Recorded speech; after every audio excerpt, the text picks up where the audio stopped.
of smell to a horse is probably even more important than the sense of sight. Horses can smell another horse's manure and tell not only if they recognize who it is, but if it's a strange horse, whether it's a mare, a stallion, or a gelding, whether if it's a mare in foal, what did it last eat for dinner, how long ago it ate, where it last had water. That's all the kinds of information that a horse can tell simply from smell. We think about how we use smell in our own lives. It's not nearly so sophisticated. Think about what we do when we greet horses. One day we may wear one form of perfume, and the next day we might change our shampoo and smell totally different to the horse. Although we might look the same to them, we're not going to smell the same.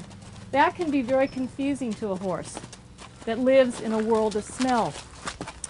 We can also use smell to help relax horses. We can use smell to help stimulate horses. We can use the sense of smell to override behaviors that we don't like. Smell can also be used to help in training your horse, since the front part of the brain in a horse is taken up with a lot of sensory input. The nose, sense of smell, sense of taste, and eyes.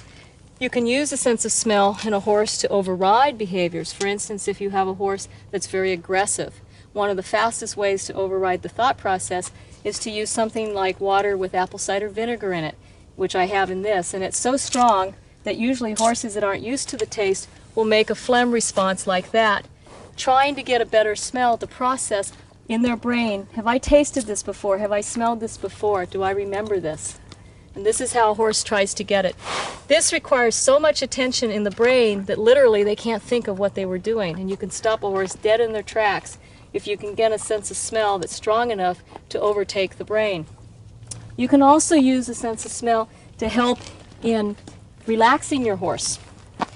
I have several bottles of different blends of essential oils, which are made with olive oil. So if you use essential oils, always dilute them 1 drop to 10 drops of a carrier oil. So 1 drop of essential oil to 10 drops of something like olive oil. What you can do is put that on the horse's noseband. You can rub it on the halter noseband. If that's not strong enough to get the desired reaction or to have the horse interested, you can also safely, with most oils, put it on the nose. You do want to be careful because different horses have different sensitivities to smell, and because a horse that has a very high sensitivity to smell might be, again, completely overwhelmed by the smell and not give you the desired reaction that you're looking for. Several essential oils that you can use with horses are things like lavender, orange, chamomile, ylang-ylang, all of those put into a base oil and then again used on the bridle noseband or in a carrier oil a little bit on the nose. You do want to be careful on horses with white skin though, because any of the citrus oils like lemon or orange can cause a photosensitivity, and so you don't want to put those citrus oils on their nose directly.